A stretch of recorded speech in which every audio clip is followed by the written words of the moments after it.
இவ்வளவு வந்து நம்ம கிச்சன் பத்தி கலர் எல்லாம் பேசியிருந்தாலும் அழகா நீங்க வந்து சாமி பூ வச்சு துளசி வச்சு அதுல ஒரு தண்ணி இது எதனால கிச்சன்ல தானே அன்னபூரணி அவங்கள வைக்கணும்ல.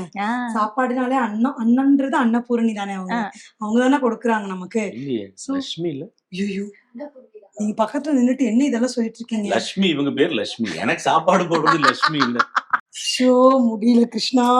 இருக்கிறதுலே ரொம்ப காத்தோட்டமான ஒரு அறை சொல்லலாம். இது ஒரு கொல்லப்புறத்துல நீங்க அழகா வந்து ஒரு கிச்சன் செட்டப் மாதிரி எல்லாம் பண்ணிருக்கீங்க. சூப்பரா இருக்கு சார்.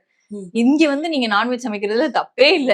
காத்தோட்டமா ஜாலியா கழுவிக்கலாம், அப்படியே சமைச்சுக்கலாம். அடடா நைஸ். இதுக்கு பின்னாடி ஏதாவது கதை இருக்கா? ஏன்னா ஏன் 2 கிச்சன், எதனால தனியா அப்படி பிரிச்சிட்டீங்க? இந்த கிச்சனோட முடிக்கிறதா தான் பிளான். வீட்டுல அம்மா வந்து சொன்னாங்க, இல்ல அவங்களுக்கு கொஞ்சம் நல்லா ஃப்ரீயா இங்க ஒரு சேர் போட்டு உட்காந்துப்பாங்க, அங்க கொஞ்சம் இடைஞ்சல் பாருங்க, அவ்வளவு பெரிய கிச்சன் கட்டி வச்சிருக்கோம். பட் அவங்களுக்கு இதுதான் பிடிச்சிருக்கு. இந்த மாதிரி ஒண்ணு வேணும். லாஸ்ட் மினிட்ல பண்ணதான் இது ஆக்சுவலா. ஆமா, இது ஆக்சுவலா வந்து இது செட் பேக் ஏரியா. அப்படியே வீட்டை சுத்தி வர்றது, அப்படியே சுத்தி வரலாம். ஆக்சுவலி இந்த தீபாவளி இந்த மாதிரி ஏதாவது ஃபங்க்ஷன் டைம்ல எல்லாம் லட்டு சுடுவாங்க, இந்த பலகாரம் எல்லாம் பண்ணுவாங்க, முறுக்கு சுடுவாங்க. அதெல்லாம் வீட்டுக்குள்ள பண்ணாத ஒரு ஃபீலே இருக்காது. கரெக்ட். இந்த மாதிரி இடத்துல அவங்களுக்கு அது ரொம்ப பிடிக்கும்.